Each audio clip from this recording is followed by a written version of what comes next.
Model railroading is full of repurposed items and things that you can use that weren't intentionally used for model railroading. And that includes some cool stuff from your kitchen. Today I'm going over some kitchen tools that you can use for your model railroad. This video is brought to you by Model Railroad Academy. Model Railroad Academy is your online resource for model railroad instructions, ideas, and information, with loads of tutorials and articles for model railroaders of every skill level. One video that I've enjoyed recently is Martin Tarnow's fast and easy method for creating a prototypical cityscape. He uses a laser cutter, which is something that I have, which means this is really interesting to me, and I like seeing how he does it.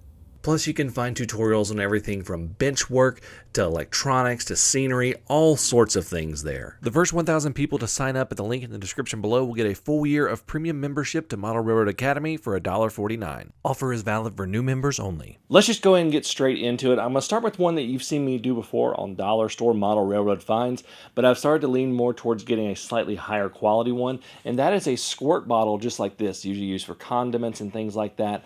The difference between this and the one that I have been using, which is this one right here, is that this one was kind of cheap. It didn't have really much, like, and if it got gummed up, you just had to go buy a new one, which was okay because it's cheap. But this one right here is a lot better and a lot easier to clean and take care of. And let me show you why.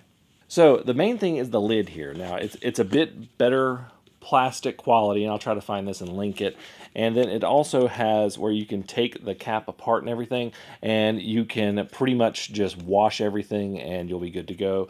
The little lid right here has a hinge that you can keep on there, and then you can clean it out and do it. And this is great for scenic glue, just pretty much anything that you need to mix and have in some sort of squirt bottle.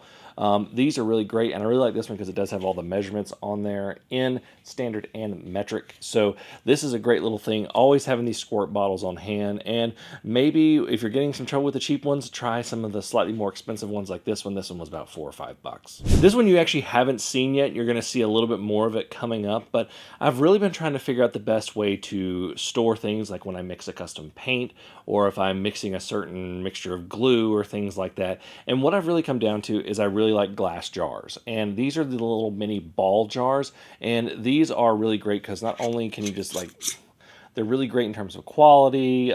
They can hold up to a lot more, which is going to make sense when I show you another thing right here.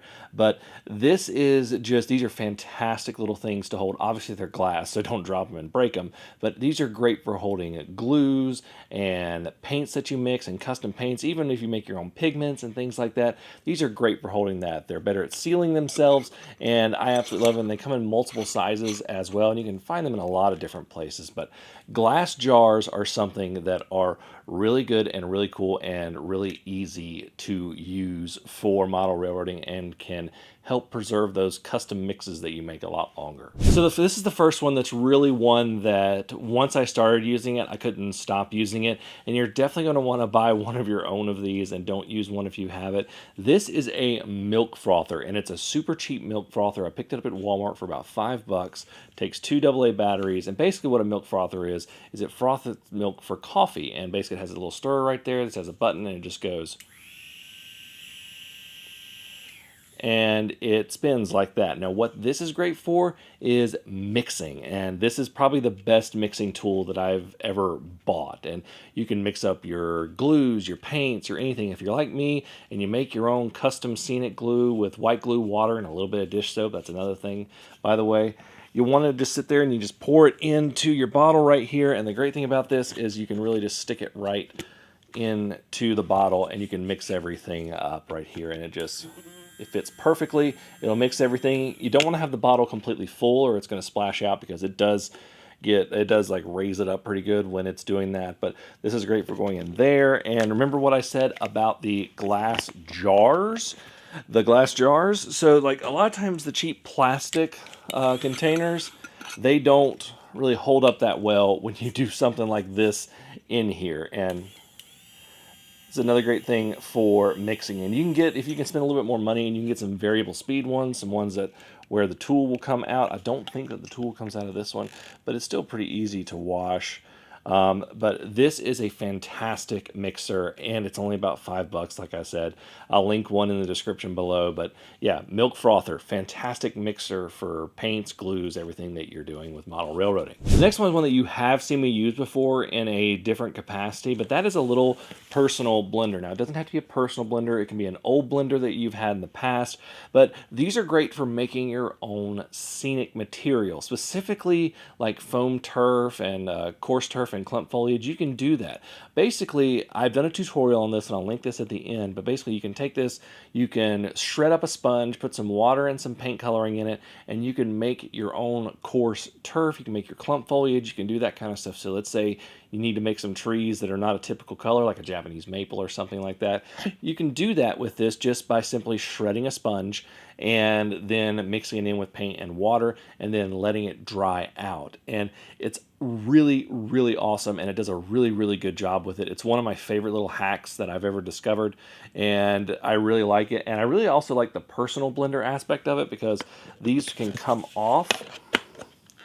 And this blender was about $15, by the way.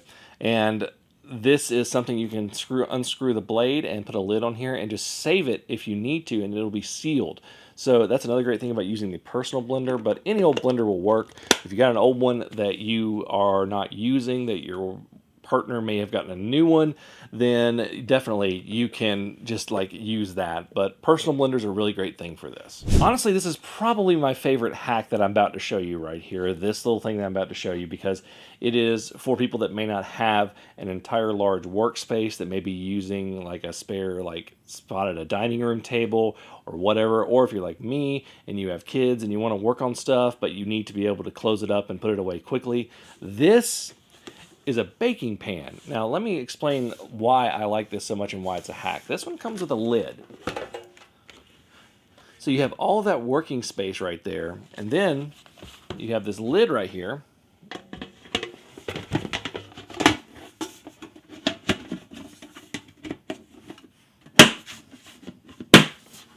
Sealed up, you can literally just stick this somewhere really quick. You don't have to worry about putting away all your parts or anything like that. They'll all be safe and secure right in here. Obviously, be careful if you're like building a model and it's in the middle of something, but this is a great way to have a space to work on something. You can even have this sitting off to the side of your workspace and then being able to put everything in here quickly if you need to put stuff away. If you're like me and kids can go 0 to 100 real fast, this is a great way to have a little modeling space that you can bring around the house. Or if you don't have a permanent modeling space, this is something that you can use. This is about $9.